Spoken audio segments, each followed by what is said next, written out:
Sharp news live पर सुनिए आज की टॉप हेडलाइंस।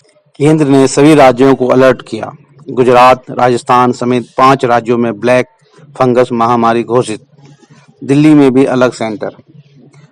कोरोना महामारी के दौरान सामने आया ब्लैक फंगस अब केंद्र के लिए बड़ी चिंता बन गया है। केंद्र सरकार ने सभी राज्यों को खत लिखकर ब्लैक फंगस के लिए अलर्ट किया है। साथ ही सभी राज्यों सरकारों से इसे महामारी एक्ट के तहत नोटेबल डिजीज घोषित करने को कहा है, यानी राज्यों को ब्लैक फंगस के केस, मौतों, इलाज और दवाओं का हिसाब रखना होगा।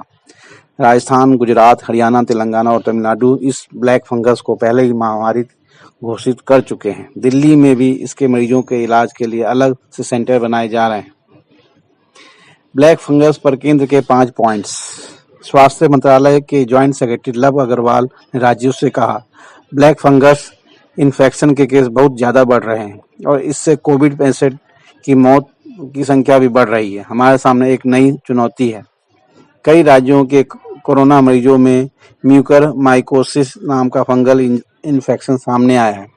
ये खास तौर पर उन मरीजों में दिखाई दे रहा है जिन्होंने स्टेरॉयड थेरेपी दी गई है, जिनका शुगर लेवल अनियंत्रित है।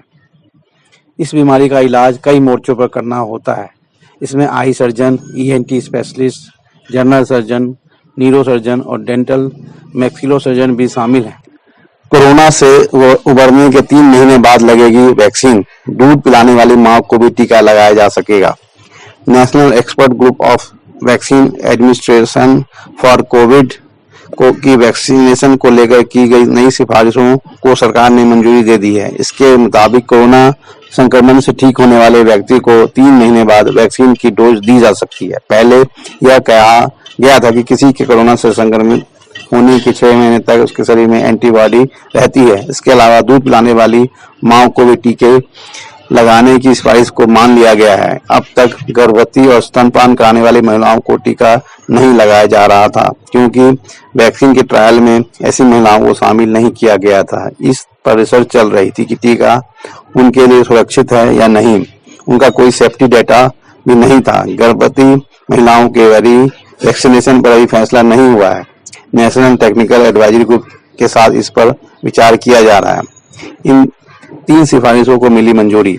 अगर कोई व्यक्ति गंभीर बीमारी से पीड़ित है, उसे हॉस्पिटलाइजेशन या आईसीयू की जरूरत है, तो उसे भी वैक्सीनेशन के लिए 4 से 8 हफ्ते इंतजार करना होगा। इसके बाद उसे वैक्सीनेशन लगाई जा सकती है। कोई भी व्यक्ति वैक्सीनेशन लगाने के 14 दिन बाद ब्लड डोनेट कर सकता है। अगर कोई व्यक्ति कोविड पीड़ित है और 14 दिन बाद उसे आरटी-पीसीआर रिपोर्ट नेगेटिव आई है, तो उसे ब्लड डोनेट कर सकता है। वैक्सीनेशन से पहले किसी व्यक्ति के रैपिड एंटीजन टेस्ट की जरूरत नहीं।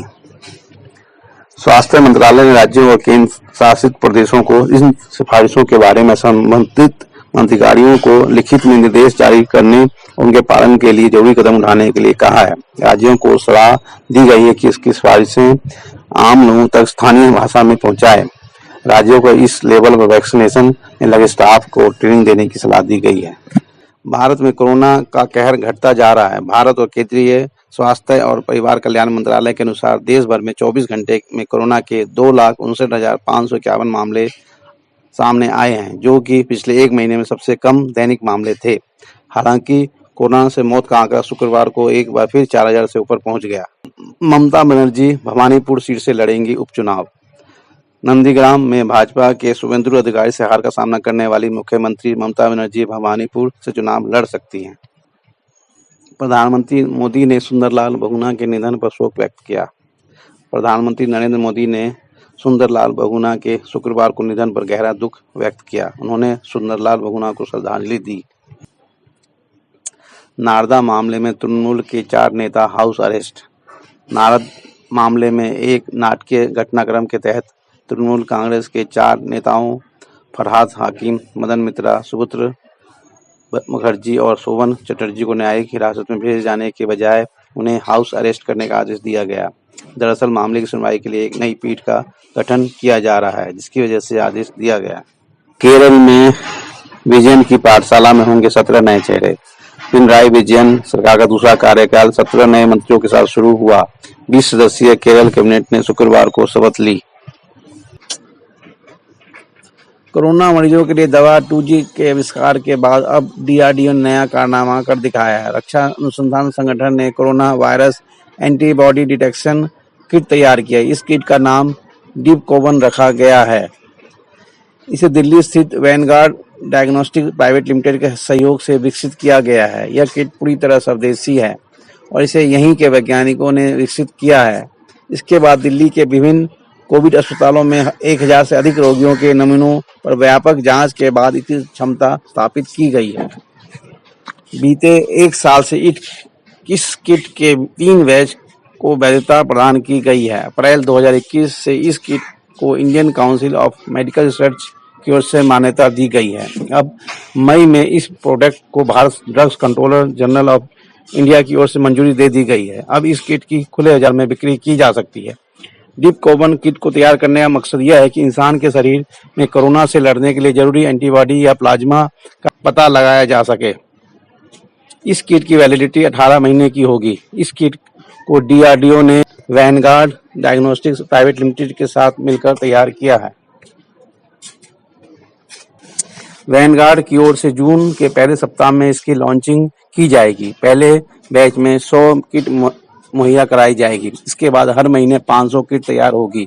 इस किट की कीमत प्रति टेस्ट 75 रुपए के करीब होगी। इस किट के जरिए किसी व्यक्ति को कोरोना से लड़ने की क्षमता और उसकी पिछली हिस्ट्री के बारे में पता लगाने में मदद मिलेगी। डिफेंस मिनिस्ट्री राजस्थान सिंह ने डीआरडीओ के इस प्रयास की सराहना की है। बता दें कि इसी सप्ताह Indian council of medical research ने कोविसेल्फ नाम की होम टेस्टिंग किट को भी मंजूरी दी है। इसे रैपिड एंटीजन टेस्ट किट है। इस किट की मदद से लोग घर बैठे खुद ही अपना टेस्ट कर सकेंगे।